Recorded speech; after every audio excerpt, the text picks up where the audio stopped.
नमस्कार, आदाब, बहुत बहुत स्वागत है आप सभी का। आप देख रहे हैं मेरा खास कार्यक्रम नजर और नजरिया। मैं हूं आपके साथ बुशरा खानम फाहद।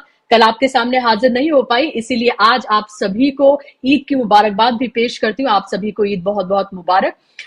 जहां हम ईद का सेलिब्रेशन कर रहे हैं, तो वहीं देश का जो सबसे बड़ा सेलिब्रेशन है, यानी कि जो लोकसभा का चुनाव है, वो सिर्फ एक हफ्ते की दूरी पर है। और उस एक हफ्ते पहले एक ऐसा सर्वे आया है सामने, जिससे मोदी सरकार के, बीजेपी आला कमान के, यानी कि मोदी और अमित शाह के होश उड़ जाएंगे। जी हाँ, सीएसडीएस और लोक नीति का एक सर्वे सामने आया है जो ये बताता है कि देश में सबसे बड़े और अहम मुद्दे क्या होने जा रहे हैं इस लोकसभा चुनाव में, जिसमें एक हफ्ते के बाद 19 अप्रैल को देश वोट करने के लिए जा रहा है पहले चरण का। उसमें आखिर उसने किन मुद्दों को चुना है और किन मुद्दों के आधार पर वो अपनी सरकार को चुनने जा रहा है, मैं आपको बताने जा रही हूं और आप भी चौंक जाएंगे। और इस सर्वे से मोदी सरकार की पोल पूरी तरह से खुल जाएगी और जाहिर सी बात, ये सर्वे सामने आने के बाद नरेंद्र मोदी सरकार के माथे पर पसीना आना लाजमी है,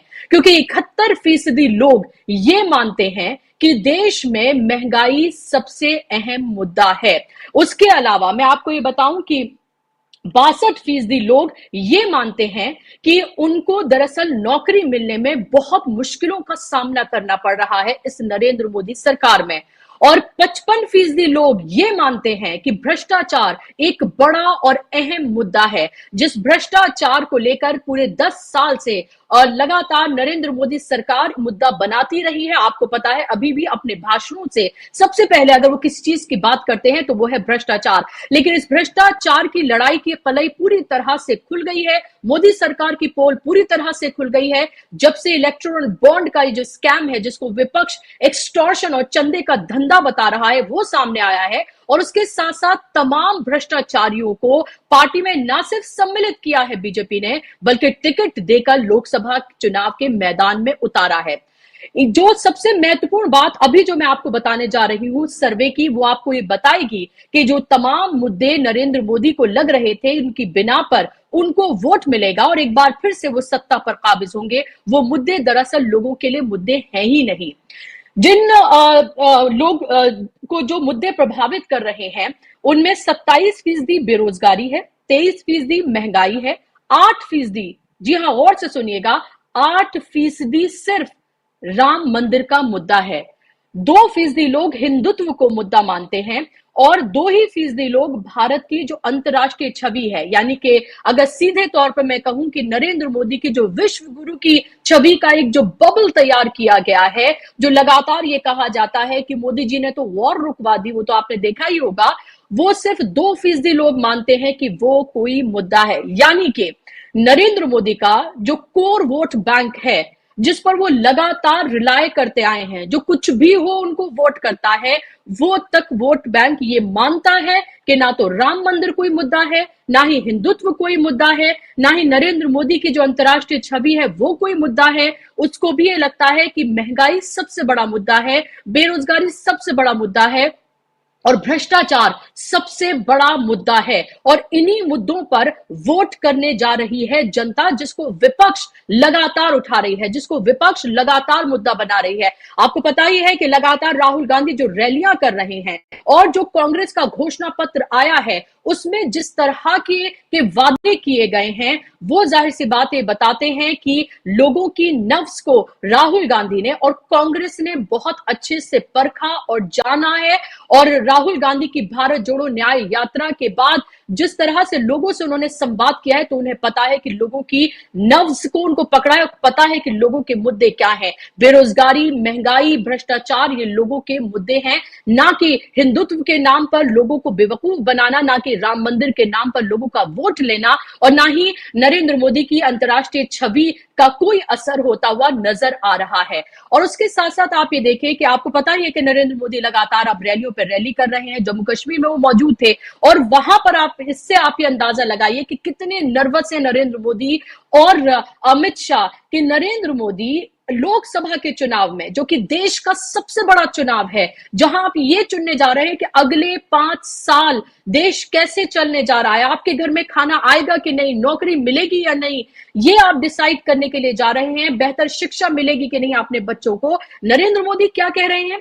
नरेंद्र मोदी सावन के महीने में विपक्षी नेता किस तरह से नॉनवेज खा रहे हैं, इसको वो मुद्दा बना रहे हैं और लोगों से एक तरह से लोगों को बांट रहे हैं और ये बता रहे हैं कि विपक्ष दरअसल हिंदू विरोधी है, उनको किसी की कोई भावना का कोई असर ही नहीं है, ना ही वो उसको समझते और जानते हैं। तो देश का प्रधानमंत्री जो 10 साल से सत्ता में है, जो ये दावा करते हैं कि वो दुनिया की सबसे बड़ी पार्टी है, जिनके पास संघ जैसा संगठन है, जो ये कहते हैं कि नरेंद्र मोदी जैसा उनके पास चेहरा है, करिश्माई लीडर है, वो लीडर आप ये देखिए कि किन बातों पर वोट मांग रहे हैं। क्योंकि अगर महंगाई, बेरोजगारी, भ्रष्टाचार, असल मुद्दों पर अगर वोट मांगने निकल गए तो उन्हें पता है कि जो पन्ना है, जो सफा है, वो बिल्कुल खाली है और उस पर अगर उन्होंने वोट मांगा तो जाहिर सी बात है कि लोग उनको सुनने के लिए भी नहीं आएंगे। बड़ी से बड़ी रैलियां जो हो रही हैं उनमें चंद हजार लोग ही शामिल हो रहे हैं और लगातार इसके अलावा जो तमाम समाज हैं, चाहे राजपूतों की मैं बात करूं या फिर दूसरे समाज के लोगों की मैं बात करूं, जाटों की मैं बात करूं, वो कितने बड़े पैमाने पर नाराज हैं। कई राज्य ऐसे हैं, हरियाणा, राजस्थान और उत्तर प्रदेश के कई ऐसे राज्य हैं जहां पर कैंडिडेट्स अपना प्रचार भी नहीं कर पा रहे हैं क्योंकि उन्हें गांवों में घुसने नहीं दिया जा रहा है। ये है भारतीय जनता पार्टी की असली तस्वीर। भले ही आपको सरकारी चैनल्स पर ये दिखाया जा रहा हो, एक रोजी पिक्चर आपको दिखाई जा रही है और खुद नरेंद्र मोदी लगातार ये कह रहे हैं कि वो तीसरी बार आ रहे हैं क्योंकि लोकतंत्र और संविधान की धज्जियां उड़ाने के लिए तो बीजेपी वैसे ही माहिर है और विपक्ष लगातार इसको मुद्दा भी बना रहा है। लेकिन आज हम बात करने जा रहे हैं इस सीएसडीएस के जरिए कराए गए सर्वे की कि कैसे ये सर्वे नरेंद्र मोदी की ना सिर्फ और भारतीय जनता पार्टी की कलई खोलता है बल्कि ये बताता है कि देश असल मुद्दों पर वोट करने जा रहा है। इस पर बात करने के लिए मेरे साथ दो खास मेहमान जुड़ गए हैं जिनका तारुफ मैं आपसे कराना चाहूंगी। मेरे साथ आप स्क्रीन पर देख सकते हैं उमाकांत लखेड़ा जी हैं, सीनियर जर्नलिस्ट हैं, जाना माना चेहरा है, दशकों से वो पत्रकारिता करते रहे हैं, उनका एक लंबा अनुभव है इलेक्शंस को देखने का, कवर करने का और किन मुद्दों पर लोग वोट करते रहे हैं ये जानने और समझने का। उमाकांत जी, बहुत बहुत स्वागत, आपका इस्तकबाल। हमारे साथ दूसरे खास मेहमान हैं हेमंत अत्री जी। हेमंत अत्री जी का भी दशकों का उनका एक्सपीरियंस है पत्रकारिता का, इलेक्शंस को वो भी बहुत बारीकी से उन्होंने देखा और जाना और परखा है। इलेक्शन कमीशन से लेकर तमाम चीजों को वो कवर करते रहे हैं। भ्रष्टाचार की मैं बात करूं तो उन तमाम मुद्दों पर वो उनके सबसे इंपॉर्टेंट मुद्दों में से रहे हैं जिन पर वो बात करते रहे हैं। हेमंत जी, आपका भी बहुत बहुत स्वागत, इस्तकबाल, और इस्तकबाल आप तमाम लोगों का भी। शुरुआत में उमाकांत जी आपसे मैं करना चाहूंगी, सीएसडीएस के सर्वे की हम बात कर रहे हैं, ये सीएसडीएस का सर्वे क्या बताता है? और एक तरफ हम ये देख रहे हैं कि नरेंद्र मोदी लगातार लोगों को हिंदुत्व, सनातन, राम मंदिर, 370, मुस्लिम लीग, सावन के महीने में विपक्ष जो है वो नॉनवेज खा रहा है, इसको मुद्दा बनाते हुए नजर आ रहे हैं। लेकिन दूसरी तरफ जमीनी हकीकत तो इससे बिल्कुल अलग है। को मुद्दा बनाते हैं जिसका इस देश की रोजी रोटी और इस देश के रोजगार से और इस देश की महिलाओं की सुरक्षा से, सीमाओं की सुरक्षा से उसका ताल्लुक नहीं हो, तो ये तो अच्छा ही है। ये तो उनकी नीति का हिस्सा है कि ऐसे जो जो जो ऐसे मुद्दे हैं, ऐसे सवाल हैं जो इस देश में रोजगार पर बहस करते हो, इस देश में इकोनॉमी पर बहस करते हो, इस देश में आंतरिक सुरक्षा पर बहस करते हो, इस देश में सामाजिक सौहार्दता की जो स्थिति है उस पर बहस करते हो, केंद्र राज्य असंतुलन पर बहस करते हो, गरीबी रेखा के नीचे और गरीबी रेखा के ऊपर जो हालात हैं उस पर बहस करते हो। और दूसरा यह है कि जो एम्प्लॉयमेंट, जो रोजगार का जो मुद्दा है, ये रोजगार का मुद्दा तो इतना महत्वपूर्ण है। असल बात तो ये है कि भारत सरकार के पास रोजगार के, एम्प्लॉयमेंट के कोई आंकड़े मौजूद नहीं है। ये उसी तरह के हालात है कि देश में कोविड आया, विश्व स्वास्थ्य संगठन और दूसरी अंतर्राष्ट्रीय एजेंसी ने कहा कि भारत में 50 लाख से ज्यादा लोग कोविड में उनकी डेथ हुई है। और जब ये हंगामा लोकसभा में हुआ, संसद के दोनों सदनों में हुआ, तो भारत सरकार ने कहा कि हमारे पास कोई आंकड़े नहीं है। सरकार का ये बहुत अच्छा एक तकिया कलाम है कि हमारे पास कोई जी। आंकड़ा नहीं है। और उसका सबूत ये है कि पिछले दिनों वित्त मंत्री निर्मला सीतारमन का एक इंटरव्यू आया, जिसमें उन्होंने टेलीविजन में जब उनको इंटरव्यू पूछा गया कि ये बताइए कि आप में बेरोजगारी की स्थिति क्या है, अपोजिशन ये आरोप लगा रहा है, तो उनका ये कहना है कि अपोजिशन के पास तो आंकड़े नहीं है।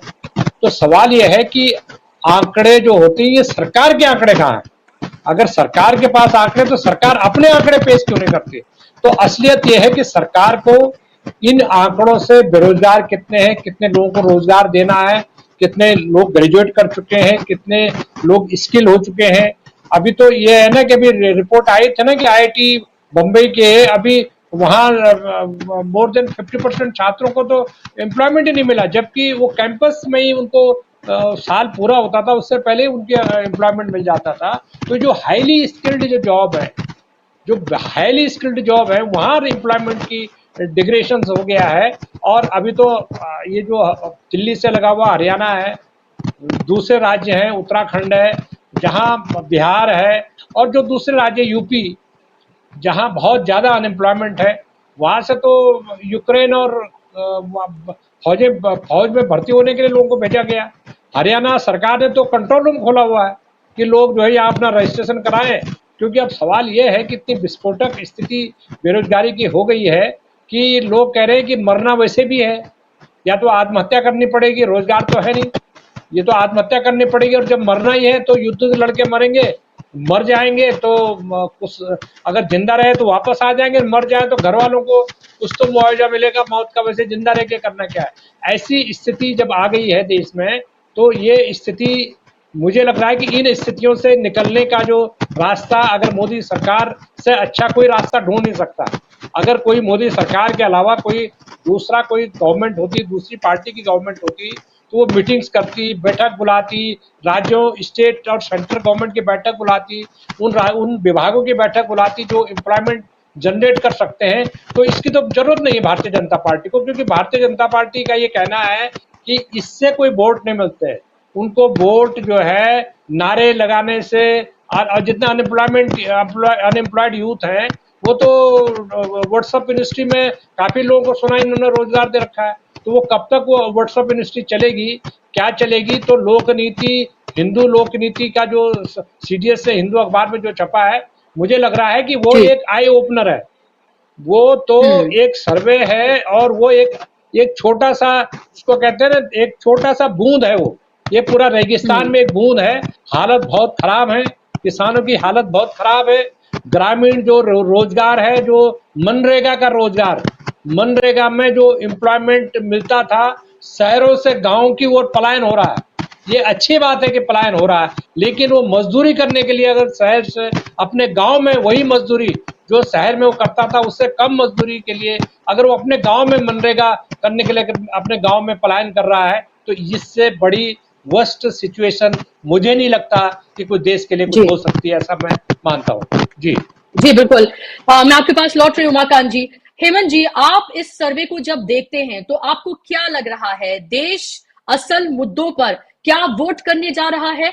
एक तरफ हम ये देख रहे हैं कि लगातार खुद प्रधानमंत्री, और चाहे हम अमित शाह गृह मंत्री की बात करें, योगी आदित्यनाथ की बात करें, तमाम नेताओं की हम बात करें जो फिलहाल रैलियां कर रहे हैं, लेकिन उनके स्टार प्रचारक की फहरिस्त में जाहिर सी बात है नरेंद्र मोदी का चेहरा सरे फहरिस्त है।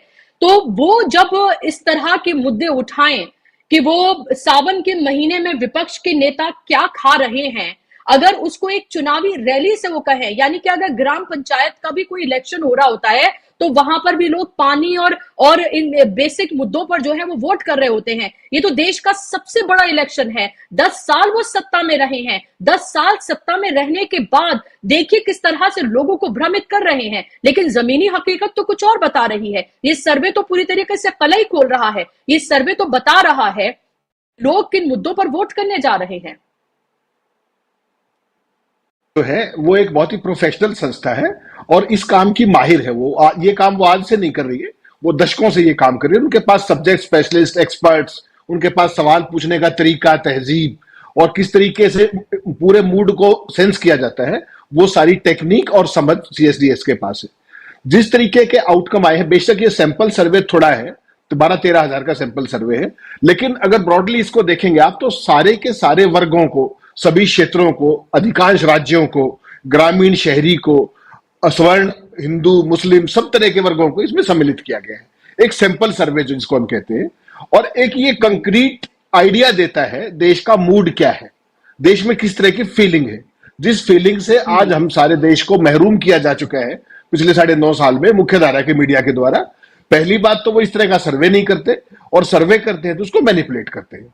लेकिन ये अच्छी बात ये है कि कम से कम देश के सामने एक सूरत आई है कि आम आदमी, चाहे वो किसी भी वर्ग का हो, चाहे वो अमीर हो, गरीब हो, मध्यम वर्ग हो, आदिवासी हो, ओबीसी हो, दलित हो, अपर कास्ट हिंदू हो, लोअर कास्ट जो भी हो, उन सब का एक सम्मिश्रण देकर के एक पिक्चर प्रेजेंट की गई है। एक पक्ष है ये जो बिल्कुल ग्रास रूट की रियलिटी को आपके सामने एक्सरे और एमआरआई के तौर पे आपके सामने दिखाता है।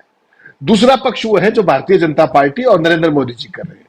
पहली बात तो एक स्पष्ट कर दूं कि देश के अंदर इस टाइम सावन का मौसम नहीं चल रहा है।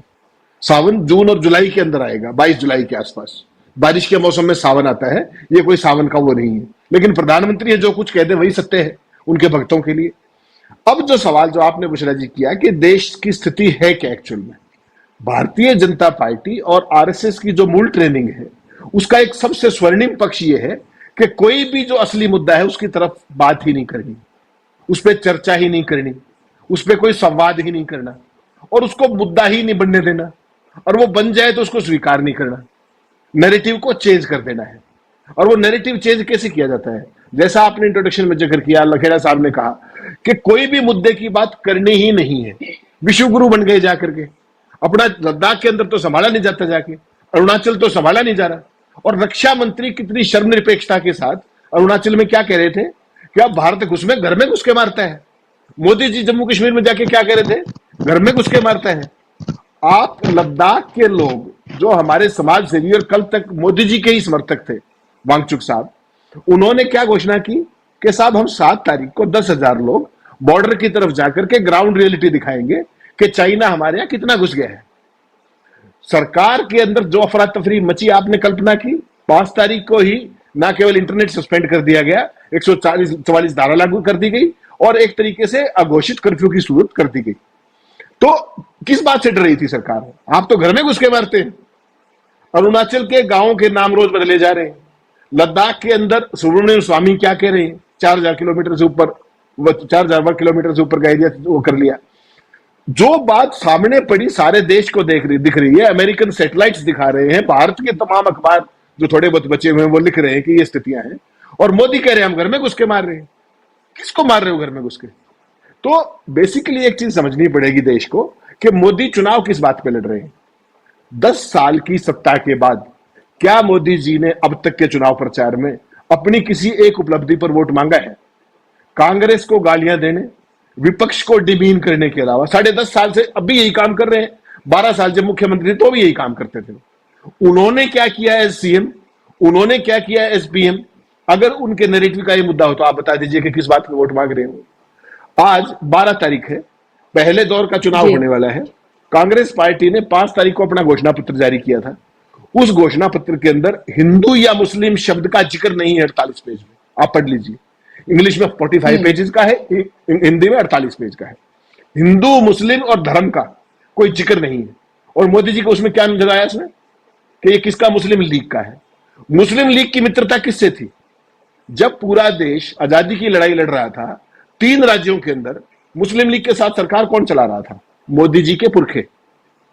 जो मोदी जी के पुरखे थे वो बंगाल के अंदर, नॉर्थ वेस्ट फ्रंटियर प्रोविंस के अंदर, और एक और राज्य के अंदर पंजाब में, पाकिस्तान में जो अभी था, वहां पर इनका जो हिंदू महासभा, इनका जो सारा सिस्टम था वो सारे के सारे सरकार चला रहे थे उनके साथ मिलकर। और कांग्रेस के घोषणा पत्र को क्या मोदी जी ने पढ़ा है? किसी एक बात को बता सकते हैं, वो बता दे या बीजेपी की बता दे। तो इतनी शर्मनिरपेक्षता के साथ विपक्ष को डिमीन करना, हर बात के नैरेटिव से इधर उधर उछल जाना, और अपना कोई भी नैरेटिव ना देना। मुझे ये बता दीजिए कि मोदी जी की पिछली अचीवमेंट पे वोट वो नहीं मांग रहे। अगले 5 साल का घोषणा पत्र उन्होंने जारी नहीं किया अब तक। वो बात किसकी कर रहे हैं? 2047 की। वो तो 29 की बात भी नहीं कर रहे, ना 34 की बात कर रहे हैं। तो ये क्या है? बेसिकली मोदी जी की एक कंस्टिट्यूएंसी है खास, जिसमें भक्तों की एक मंडली है। 15 से 20% लोग उन्होंने इस देश में अंधभक्त पैदा किए। आपने देखा होगा महाभारत के अंदर तो एक धृतराष्ट्र था, वो अब मोदी जी के अंधभक्त करोड़ों में है देश के अंदर। तो मोदी जी के जितने भी भाषण हैं वो उस कंस्टिट्यूएंसी को एड्रेस करते हैं, जिसके अंदर ना तो कोई अचीवमेंट होती है, ना कोई पॉलिसी होती है, ना कोई प्रोग्राम होता है, ना कोई विजन होता है, केवल और केवल लफाजी होती है। और उसी कंस्टिट्यूएंसी को वो लगातार एड्रेस कर रहे हैं। और मोदी जी को लगता है, और फिर उनका जो मीडिया है वो उसी पे तबला बजाना शुरू कर देता है, जो राग दरबारी जितने के सारे। बेसिकली मोदी जी से एक भी सवाल कहीं अभी तक पूरे इलेक्शन में किसी ने पूछा हो। और जिस तरीके से तमिलनाडु के एक टीवी को उन्होंने जो इंटरव्यू दिया कि अगर मोदी ने इलेक्टोरल बॉन्ड ना लाए होते तो पता ही नहीं लगता, वो देखा था आपने। वो भी शर्मनिरपेक्षता का एक उत्कृष्ट उदाहरण है कि किस तरीके से अपनी बेशर्मी को छुपाने के लिए उसको उपलब्धि के तौर में प्रचारित कर रहे थे। पूरी सरकार, सॉलिसिटर जनरल, एसबीआई के बड़े बड़े वकील, उद्योगपति घरानों के जो इतने भी वकील थे, वो क्या कह रहे थे कि साहब ये डिटेल्स नहीं आनी चाहिए। तो मोदी जी की इच्छा के खिलाफ लड़ रहे थे ना वो सुप्रीम कोर्ट में। तो बेसिकली कहने का मतलब ये है बुशरा जी कि जो सीएसडीएस का सर्वे आया है वो एक आईना है, वो इस सारे देश की असली ग्राउंड रियलिटी है। लेकिन मोदी, भाजपा और आरएसएस, उनको ना तो आईना देखना सिखाया किसी ने, ना नैरेटिव पे बात करना सिखाया। उनको सिखाया है झूठ, मक्कारी, लफाजी, फूट और लूट, जो सारी की सारी देश के सामने है। अब देखना केवल यह है कि क्या विपक्ष उस नैरेटिव को इस मूड के अकॉर्डिंगली जनता के बीच में परकोलेट कर पाता है या नहीं। 2004 में आपको ध्यान होगा ना, शाइनिंग इंडिया लेके आए थे अटल जी के टाइम में, और उसका क्या हाल हुआ था। तो परिस्थितियां आज एग्जैक्टली 2004 वाली हैं और उससे वर्ष है। उससे वर्ष इसलिए है कि सरकार के पास किसी भी चीज का डेटा ही नहीं है।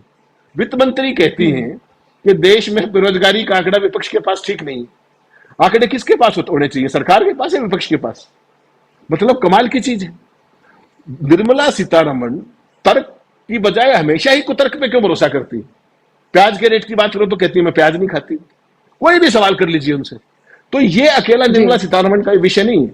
पूरी की पूरी भारतीय जनता पार्टी की जो लीडरशिप है, सारे के सारे अपना काम छोड़ करके बाकी सारे काम कर रहे हैं। ये समझने की बात है। आप मणिपुर के अंदर इतने दिन से जो स्थितियां हैं, प्रधानमंत्री ने आज तक वहां झांक करके नहीं देखा। और वहां पर रक्षा मंत्री जाके अरुणाचल में क्या कह रहे हैं कि हम घर में घुस के मारते हैं। चाइना के नाम पे मुंह नहीं खुलता उनका किसी का। तो ये सारी चीजें बेसिकली कहीं ना कहीं एक नैरेटिव है जो सीएसडीएस ने दिखाया है, देश को आईना है। बीजेपी इसको देखना नहीं चाहती। विपक्ष का दायित्व है लोगों तक लोगों की बात लोगों की भाषा में जितना जल्दी हो सके लेके जाए, विद ए प्रॉपर विजन कि हम आए तो हम ये करेंगे, इनकी नाकामियां ये है।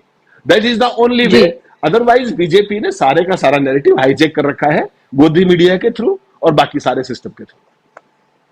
बिल्कुल, लेकिन इस तमाम सिस्टम को हाईजैक करने के बाद, तमाम मीडिया को अपने पक्ष में करने के बाद, तमाम सोशल मीडिया को कैप्चर करने के बाद भी लग रहा है कि फिलहाल वो होता हुआ नजर नहीं आ रहा है जिसकी उम्मीद नरेंद्र मोदी या फिर भारतीय जनता पार्टी कर रही है। अगर ऐसा होता तो शायद ये जो सीएसडीएस का जो सर्वे हुआ है, इसके जो नतीजे सामने आए हैं, जो आंकड़े सामने आए हैं, वो शायद इसके बिल्कुल उलट होते। अगर ऐसा ही होता तो उत्तर प्रदेश की अगर मैं बात करूं, जहां से सबसे ज्यादा सीटें आती हैं, 80 सीटें, वहां पर भी एक सर्वे कराया गया है और वो सर्वे ये बताता है कि चुनाव से एक हफ्ते पहले जहां पर भारतीय जनता पार्टी की स्थिति वैसी की वैसी है जैसी थी, जहां पर लगातार योगी आदित्यनाथ, नरेंद्र मोदी, हर कोई वहां पर रैलियां कर रहा है। और आज पहली रैली अखिलेश यादव की पीलीभीत में हुई है, तो वहां से 4 से 5% जो है वो वोट बड़ा है विपक्ष का।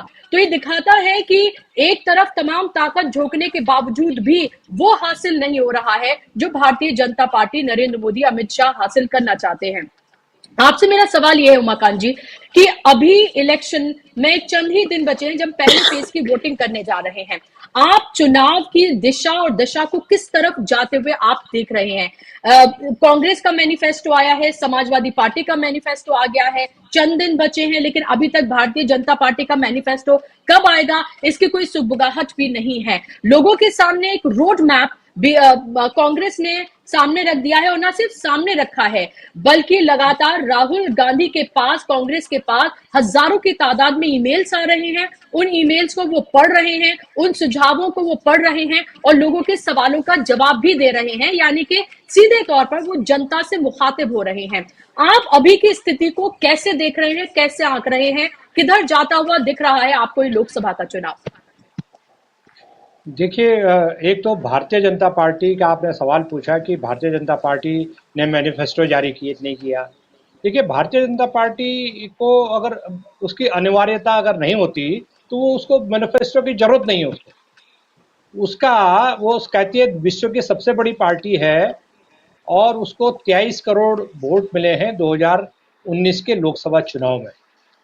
और वो कहती है कि कांग्रेस पार्टी को कहती है वो एक परिवार की पार्टी, बाकी पार्टियों को भी नाम लेते हैं अपना छोड़ के, बाकी सबको उनको कहते हैं ये अनडेमोक्रेटिक है, नहीं है, एक परिवार की पार्टी है। क्या आपने देखा कि भारतीय जनता पार्टी के प्रेसिडेंट का कभी कोई पोल हुआ है? वो ऐसे नॉमिनेट हो जाते हैं जैसे कोई वो भगवती जागरण या कोई जागरण हो रहा हो या कोई धार्मिक अनुष्ठान हो रहा हो तो उसका कोई कन्वीनर बना दिया जाता है, इस साल भाई कांवड़ यात्रा तुम निकालो। कोई तरीका है या कोई एक लोकतंत्र में आप एक विधिवत चुनाव करते हैं? कांग्रेस पार्टी ने करके दिखाया। तमाम मुश्किलात के बाद भी कांग्रेस पार्टी ने देश के सबसे बड़े कांग्रेस के दलित नेता को अपनी पार्टी का प्रेसिडेंट बना के दिखा दिया। और उन्होंने, ठीक है कि काफी समस्याएं कांग्रेस में, ऐसा नहीं कि समस्या नहीं है, क्योंकि कांग्रेस ने उसको ये आरोप लगाते हैं परिवारवाद वाला चला नहीं, क्योंकि लोगों ने 150 लोगों की इनकी लिस्ट छाप दी, ये किस किस के परिवार वाले खानदान के लोग हैं।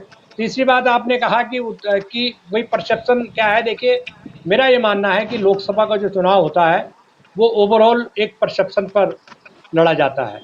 और निश्चित रूप से हम कुछ भी कहें, एक नेता और उसके पीछे एक भाई आपका प्रधानमंत्री कौन होगा, मुझे लगता है कि 2014-2019 के बाद जिस प्रधानमंत्री के नेतृत्व में बीजेपी मैदान में है, तो मैं आज किसी से बात कर रहा था, मैंने कहा कि क्या आपको क्या लगता है? कह रहा जी हमें तो अगर ये प्रधानमंत्री 5 साल और बन गया, हमने तो 2 बार लगातार बीजेपी को वोट दिया, अगर हम अब इसको अफोर्ड नहीं कर सकते, तो कह रहा है कि ना केवल मैं नहीं अफोर्ड कर पा रहा हूं, मेरे गांव के लोग इस व्यक्ति को दोबारा प्रधानमंत्री बनता है तो हम अफोर्ड नहीं कर सकते, इसके बाद करने को कुछ है नहीं। ये 5 साल 10 साल इसने काट दिए केवल लफाजी करने में, केवल झूठ बोलने में। इस देश का जो सिस्टम है, जो पब्लिक सेक्टर है, जो इस देश की आज़ादी के आंदोलन के बाद जो इस देश में बेरोजगारी और तमाम तरह की चीज़ों को दुरुस्त करने के लिए, इस देश में शिक्षा का विस्तार करने के लिए और सामाजिक आर्थिक तौर पर इस देश को मजबूत बनाने के लिए, इस देश में गांव और शहरों की जो खाई है, असमानता की जो खाई है, उसको खत्म करने के लिए जो public sector unit, public sector इकाइयाँ, सार्वजनिक उपक्रम जिसकी नेहरू ने परिकल्पना की थी, भारी उद्योग लगेंगे जिसमें हजारों लोगों को रोजगार मिलेंगे। आप देखिए कि इस सरकार ने तमाम तरह के जो छोटे लघु उद्योग थे, चाहे वो हरियाणा में थे, आज परसों मेरी पंजाब बात हो रही थी, उनका ये कहना था कि 6 भाई थे, एक पब्लिक बड़ी इंडस्ट्री चलाते थे, 6 के 6 भाई विदेश चले गए, छोड़ के बंद करके चले गए, वो तो बुजुर्ग हो गए, उनके बेटे भी विदेश में, वो सारी यूनिट बंद कर गए। और उत्तर प्रदेश और बिहार के लोग जहां एम्प्लॉयमेंट का, बंगाल, उड़ीसा, यहाँ के लोग वहां मजदूरी करने जाते थे। तो ये बताइए कि जो पंजाब आज जो है, आज किसी जमाने में आज से 30 साल 40 साल 50 साल पहले जो दूसरे प्रदेशों के लोग इंडस्ट्रियल रेवोल्यूशन के नाते जो पंजाब जो है दूसरे देशों के लोगों को रोजगार देता था, आज वहाँ के लोग उसको बंद करके रोजगार ढूंढने कनाडा जा रहा है। तो ये एक बताई जा सकती है। और पिछले 10 साल में मोदी जी ने ये हालत कर दी, एम्प्लॉयमेंट की हालत कर दी कि लोगों की एक जगह नौकरी जाती थी तो दूसरी जगह नौकरी ढूंढते थे। ये पहली बार है स्वतंत्र भारत के इतिहास में कि जो बेरोजगार हो गया उसने नौकरी ढूंढने बंद कर दी। तो ये तो सबसे बड़ा फायदा हो गया ना। मोदी जिसने नौकरी गई और उसने नौकरी ढूंढनी बंद कर दी, तो ये अच्छे दिन नहीं आ रहा है। मोदी सरकार को ये अच्छे दिन आ रहा है कि जो आदमी नौकरी गई वो चिल्ला नहीं रहा, वो नहीं ये कह रहा है कि मेरे बच्चे भूखे हैं, वो आत्महत्या कर रहा है। क्योंकि आत्महत्या मैंने देखा कि मेरे को ये पता लगा कि 6-7 लड़कों ने गाजियाबाद, नोएडा में आत्महत्याएं की है। क्यों की है? कि उनकी नौकरी चली गई थी, बेरोजगार थी, घर के भांडे बर्तन कपड़े लत्ते सारे बेच दिए, उसके बाद उन्होंने आत्महत्या कर ली। सबका एक ही पैटर्न है आत्महत्याओं का। अच्छा, आत्महत्या खबर नहीं बनती। खबर क्यों नहीं बनती? कि उसमें तो कोई आत्महत्या कर ली किसने घर के अंदर, घर वाले लोग खबर ही नहीं करते पुलिस को, कह रहे जी बीमार था मर गया, तो कुछ बात ही नहीं है। वो तो पुलिस को कोई फोन करेगा कि भाई ये रहस्यमय परिस्थिति में मौत हुई है, तो जाके लोग खबर करेंगे ना। तो बड़ी तादाद में बेरोजगार नौजवान आत्महत्या कर रहे हैं, इस सरकार को इससे कोई लेना देना नहीं है। और मैं ये बड़ा मुश्किल दौर इस सरकार के पास, इतना मुश्किल दौर में ये सरकार ने इस देश को डाल दिया है। और ऐसी ऐसी सरकारें भी आई हैं कि अगर वो मुश्किल दौर में सरकारें रही हैं तो देश मुश्किल दौर में रहा तो सरकार ने मुश्किल दौर में देश को निकाल दिया, उबार दिया और एक अच्छे डायरेक्शन की तरफ देश को ले गए।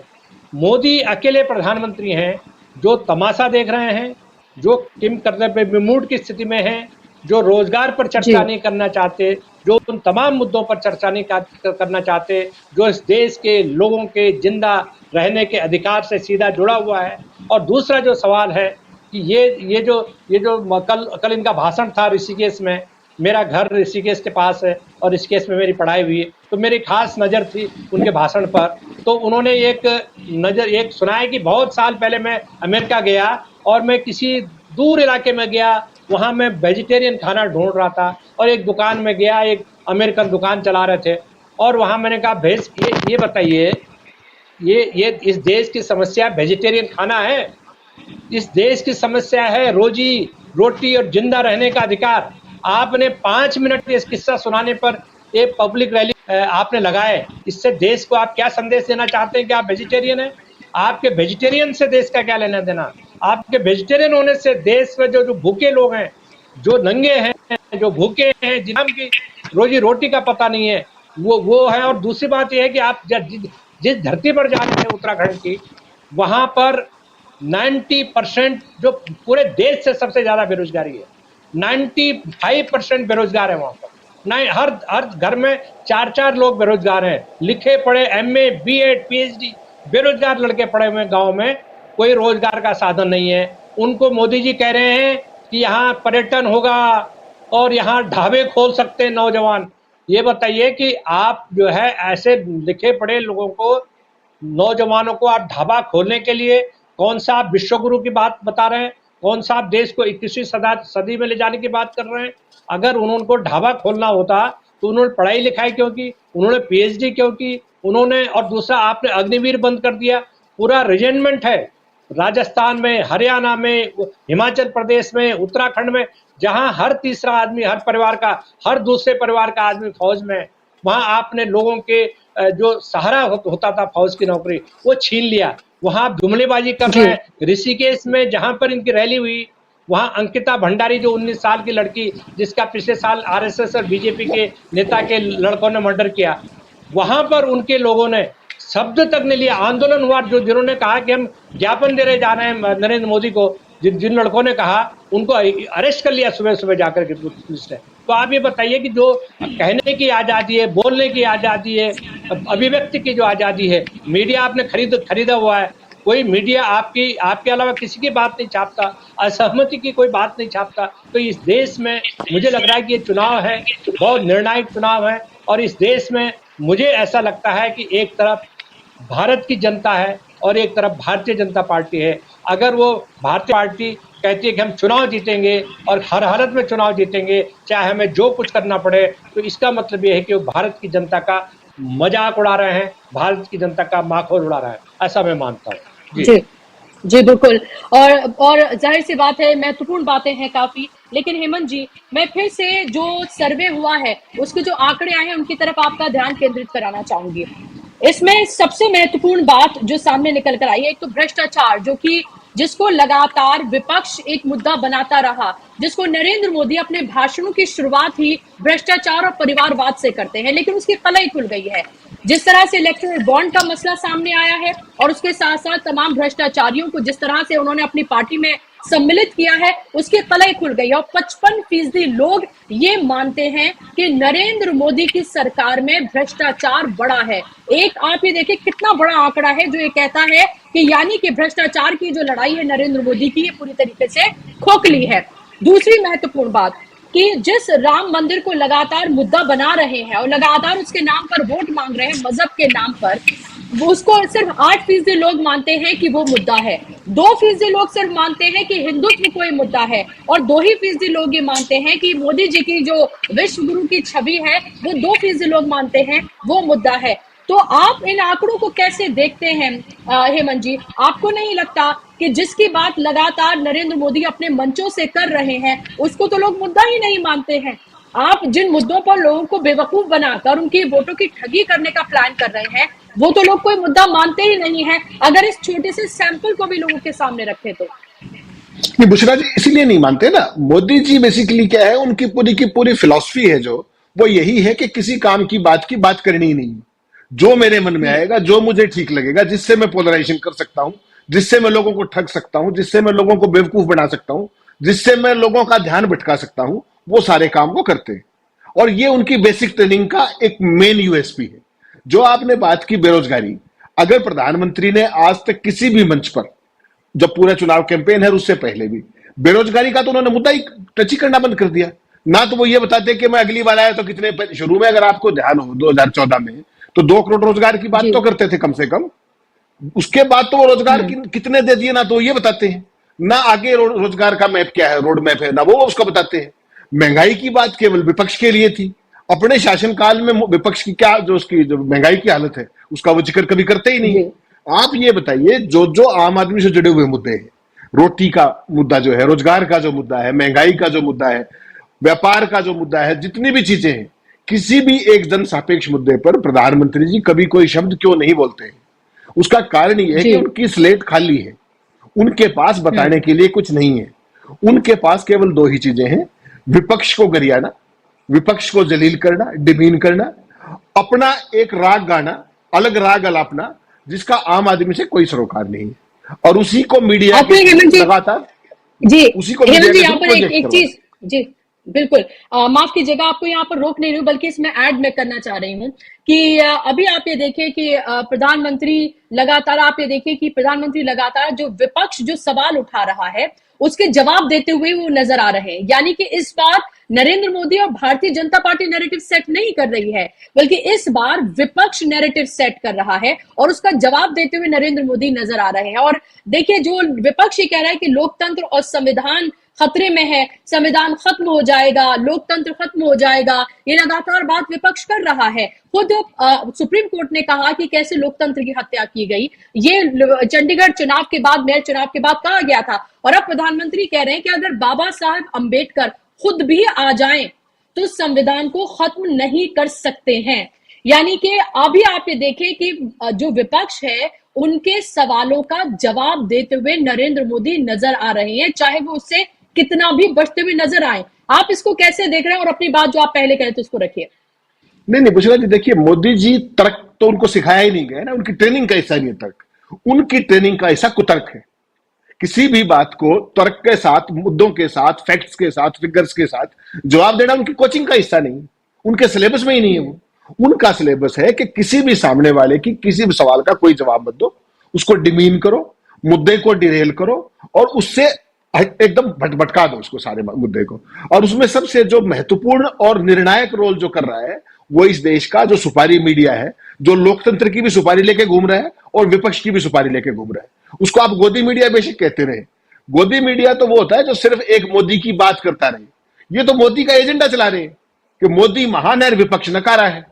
और उस सारे खेल के अंदर जब आप विपक्ष की हत्या कर रहे हैं तो अप्रत्यक्ष तौर पर कहीं ना कहीं मीडिया इस देश के अर्जित लोकतंत्र की भी हत्या कर रहा है। ये बात समझनी पड़ेगी। और मोदी जी को ये सारी स्थितियां क्यों सूट कर रही है? अगर मुझे आप एक बात आइए, इलेक्टोरल बॉन्ड्स का जो इतना बड़ा मुद्दा आया, पूरी दुनिया का कोई एक देश मुझे बता दीजिए जहां पर इतना बड़ा मिस अप्रोप्रिएशन समकालीन इतिहास में हुआ हो। और किसी देश का वो मीडिया बता दीजिए कि उस पर एक भी राष्ट्रीय चैनल पर बहस ना हुई हो, कोई भी बहस नहीं हुई। इसका मतलब क्या है? कभी पेगासस पे आपने बहस देखी हो? कभी आपने राफेल पे बहस देखी हो? कभी आपने अडानी गेट पर बहस देखी हो? इसका मतलब क्या है? इसका मतलब यह है कि मोदी जी की इशारे पर साउथ ब्लॉक में बैठे चंद लोग एक सुबह एक एजेंडा पकड़ा देते हैं चैनल्स को और अखबारों को, और शाम को दूसरा एजेंडा पकड़ा देते हैं। मुझे यह बताइए, कांग्रेस पार्टी ने इतना बड़ा घोषणा पत्र, इतना कंप्रीहेंसिव घोषणा पत्र दिया, आपने किसी चैनल पर उस पर बहस देखी क्या? और मोदी जी को 1 सेकंड लगा, उन्होंने इसको मुस्लिम लीग का एजेंडा बता दिया और सारे चैनल उसी पे लग गए। किसी ने ये नहीं पूछा कि इसमें मुस्लिम तो नाम ही नहीं है, किसी ने नहीं पूछा ये बात, और मोदी जी लगातार इसको कहते फिर रहे हैं। यही जो दुर्भाग्यपूर्ण स्थिति है, ये ना केवल एक घोषणा पत्र की, बल्कि इस देश के हर उस जन सापेक्ष मुद्दे की दुर्गति जिसको कहते हैं हम, वो की जा रही है भारतीय जनता पार्टी के द्वारा, अपने धनबल के द्वारा, अपने पोषित मीडिया के द्वारा, कि यहां पर लोकतंत्र के मायने नहीं बचे हैं। लोकतंत्र क्या होता है? सभ्य समाज के अंदर सभ्य संवाद के जरिए एक निष्कर्ष पर पहुंचना जो देश को आगे बढ़ाए। इसमें आज का जो नैरेटिव, उसमें तीनों चीज आपको कहीं दिखाई देती है क्या? यहां पर केंद्र सरकार द्वारा प्रायोजित एजेंडा पूरे देश के स्तर पे, पूरे मीडिया के स्तर पे, और उसको किस तरीके से मिसअप्रोप्रिएट करके लोगों को एक खास तरीके से पेश किया जा रहा है। क्या ये प्रधानमंत्री का स्तर है कि वो महीने का भी गलत नाम बता करके कह रहे कि मांस खाया जा रहा है? अरे मांस खाना कोई पाप हो गया क्या? आप किस बात की बात कर रहे हैं? आप चुनाव में गए हैं, आप अपने चुनाव की बात करिए, आप अपने प्रोग्राम की बात कीजिए, आप अपनी पॉलिसी की बात कीजिए, आप अपनी अचीवमेंट की बात कीजिए। आप विपक्ष के मीन में निकालिए मेरिट्स पे, सवाल ही पैदा नहीं होता। सनातन का ठेका उठाए फिर रहे प्रधानमंत्री जी। लगातार आपने एक चीज ऑब्जर्व की होगी, कांग्रेस पार्टी को कैसे डिमीन कर रहे हैं कि वो राम मंदिर के समारोह में नहीं आए, प्राण प्रतिष्ठा में। क्या प्रधानमंत्री इतनी हिमाकत भी कर सकते हैं क्या कि चारों शंकराचार्य भी नहीं आए थे? तो क्या उनको भी देशद्रोही कह सकते हैं क्या वो? या उनको भी राम विरोधी कह सकते हैं क्या? कांग्रेस पार्टी ने कब ये कहा था कि हमारा कोई नेता नहीं जाएगा? उन्होंने एज ए पॉलिसी डिसाइड किया कि जिन लोगों को आपने इनवाइट किया हम नहीं आ रहे, क्योंकि आपने इसको सरकारी कार्यक्रम बना दिया, पार्टी का कार्यक्रम बना दिया, संघ का कार्यक्रम बना दिया। उन्होंने किसी को रोका तो नहीं, कोई चिट्ठी नहीं है। और प्रधानमंत्री क्या लफाजी कर रहे हैं मंचों में खड़े होकर के कि सनातन के विरोधी हैं, और जो भी व्यक्ति राम मंदिर में गया उसको पार्टी से निकाल दिया। तो कांग्रेस तो सनातन की विरोधी है, राम की विरोधी भी उनको कहते हैं, लेकिन शंकराचार्य भी नहीं गए थे। तो क्या आप जो शंकराचार्यों से भी बड़े थे ना आप? तो बेसिकली सवाल यह है कि मोदी जी ने तमाम मान मर्यादाओं, चाहे वो संवाद की मान मर्यादा हो, चाहे पद की गरिमा हो, चाहे कोई भी चीज हो, उन सबको ताक पे रख दिया है। उनको केवल और केवल एक काम बच गया है कि किस तरीके से देश के लोगों को विफूल करके, मूर्ख बना करके, उनको ध्यान भटका करके एक बार और उनकी वोट हथिया ली जाए बिना कोई कार्यक्रम या नीति बताए हुए। चुनाव में आज 7 दिन बचे हैं पहले राउंड के, 7वें दिन इस टाइम पोलिंग हो रही होगी। क्या मोदी जी ने एक प्रोग्राम बताया अब तक? एक कोई नया पॉलिसी बताई है कि हम ये करने जा रहे हैं? वो चुनाव लड़ किस बात पे रहे हैं? इस देश को दिख नहीं रहा। वो एक खास कंस्टिट्यूएंसी जो उनके भक्तों की मंडली है और जो उनका पोषित मीडिया है, केवल उसको एड्रेस कर रहे हैं। उनको इस देश के एजेंडे, गवर्नेंस, नैरेटिव और वर्ल्ड के अंदर उसकी स्टैंडिंग, उससे कोई मायने नहीं। अभी आपने देखा होगा अमेरिका की एक मैगजीन को उन्होंने इंटरव्यू दिया, वहां मोदी का सारा पोल खुल गई। सारे का सारा लिखित सवाल जवाब के बाद 90 मिनट उनसे संवाद कर रहे हैं और कोई काउंटर क्वेश्चन नहीं है। तो इससे आप विश्व गुरु बन रहे हो या आप दिवालिया बौद्धिक दिवालियापन दिखा रहे हैं अपना? और उन्होंने ये साफ लिख दिया, टाइम मैगजीन ने लिखा है कि हमने पहले उनमें लिखित संवाद के सवाल जवाब किए गए। जब लिखित सवाल जवाब हुए, कोई क्रॉस क्वेश्चन नहीं हुए, तो उस इंटरव्यू का मतलब क्या रह गया? और फाइनेंशियल टाइम के एडिटर ने उसको कह भी दिया कि इसको इंटरव्यू नहीं, इसको विज्ञापन कहा जाता है, इट्स ए पेड एडवर्टीजमेंट। तो ये हमारा विश्व गुरु की असलियत है, लेकिन इसको कितने लोग समझ रहे हैं? आप दुनिया का कोई भी अखबार अडानी के ऊपर कोई खबर छापता है तो बीजेपी और आरएसएस क्या करते हैं कि उसको तो वो तो सारे पता नहीं किसके लोग हैं, वो जो जॉर्ज सोरोस और पता नहीं किस का नाम लेते हैं। और जब टाइम मैगजीन या कोई मोदी जी का पीआर एक्सरसाइज होती है तो सारे मंत्री उसको ट्वीट करते हैं, उन्हीं अखबारों को। तो ये समझना पड़ेगा ये दोगलापन क्यों है। वही चीज अगर मोदी के पक्ष में है तो सारे ट्वीट करेंगे, प्रचार करेंगे, और वही चीज अगर मोदी के खिलाफ है तो सारे के सारे जॉर्ज सोरोस और फलाना है। ये बात देश के लोगों को समझानी पड़ेगी विपक्ष को कि ये मीडिया प्रायोजित प्रोडक्ट है मोदी जी, जिनके पास दिखाने के लिए कुछ है नहीं। He is only a result of A product marketing and that's it. क्या विपक्ष इस काम को कर पाएगा? चूंकि मीडिया मदद नहीं कर रहा है विपक्ष की और मीडिया एक तरफा सुपारी लिए घूम रहा है, इसलिए इस नैरेटिव को नीचे ले जाना और भी ज्यादा चुनौतीपूर्ण है बुशरा जी। और लेकिन फिर भी मुझे लगता है कि जिस तरह का माहौल है, जिस तरह के सीएसडीएस के सर्वे के रिजल्ट आए हैं, वो एक आशा की किरण है कि कम से कम देश में लोग हैं जो एटलीस्ट मुद्दों की बात सोचते तो हैं।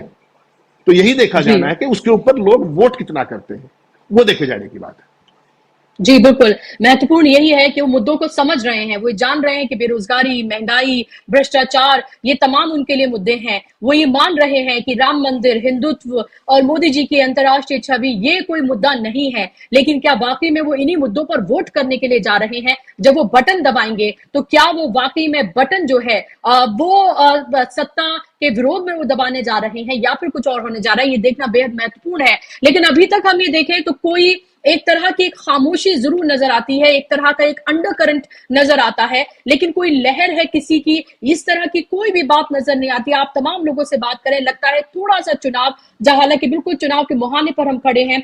19 तारीख को वोटिंग हम करने के लिए जाएंगे और आज 12 तारीख है, और उसके बावजूद भी एक तरह का कोई उत्साह नजर आ रहा हो, कोई जोश खरोश नजर आ रहा हो जनता में, उसकी अभी फिलहाल कमी दिखती है। देखना ये होगा 2 महीने तक चलने वाला ये बेहद लंबा इलेक्शन, क्या उसके बीच में किस तरह की स्थितियां बनती हुई नजर आती हैं, और पहले चरण के चुनाव के बाद क्या कुछ सामने निकल कर आता है, लोगों का उत्साह किस तरफ जाता है, ये भी देखना बेहद महत्वपूर्ण होगा। लेकिन एक ऑब्जर्वेशन शायद हमारे पैनलिस्ट जो है उन्होंने भी किया होगा और आप लोगों ने भी किया होगा, जिस 370 और अब की बार 400 पार की बात जो लगातार की जा रही थी, वो अब तमाम चुनावी सभाओं से पूरे तरीके से गायब है। जो नारे मोदी जी लगवाते थे अब की बार 400 पार, वो कहीं पर वो नारे लगवाते हुए नहीं नजर आ रहे हैं, क्योंकि हकीकत से, जमीनी हकीकत से वो भी रूबरू हैं, भले ही वो एक अपनी बड़ी तस्वीर दिखाने की कोशिश कर रहे हों।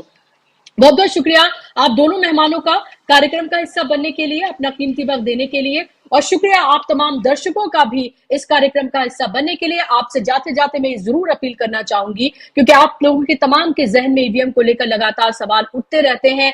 कुछ लोग जो हैं और ज्यादातर हमारे जो व्यूवर्स हैं वो अभी भी कमेंट बॉक्स में ईवीएम को लेकर लगातार बात करते हैं। लोगों के जहन में ये जरूर बात है, और 16 अप्रैल को देखते हैं कि सुप्रीम कोर्ट क्या कुछ इसको लेकर कहता है। जो उसने नोटिस जो है वो इलेक्शन कमीशन को जारी किया है, जिसमें 100% वीवीपैट के मिलान की जो है जो पर्चियां निकलेंगी उसकी बात कही गई, जिसको लेकर लगातार चुनावी मुद्दा विपक्ष भी बना रहा है। उसने बाकायदा तौर पर अपने घोषणा पत्र में भी इसको शामिल किया है। लेकिन मेरी अपील आपसे ये रहेगी कि आपसे 6 दिन के बाद जब 19 तारीख को आप वोट करने के लिए जाएंगे, जिन जिन लोगों को, जिन राज्यों में वोटिंग होने जा रही है, आप वोट करने के लिए जरूर जाएं, क्योंकि उसी से ही आप बदल सकते हैं निजाम को। और अगर आप सत्ता परिवर्तन देखना चाहते हैं या सत्ता में किसी को बने भी देखना चाहते हैं, तो भी आपका वोट बेहद कीमती है। आज के इस कार्यक्रम में बस इतना ही। नमस्कार।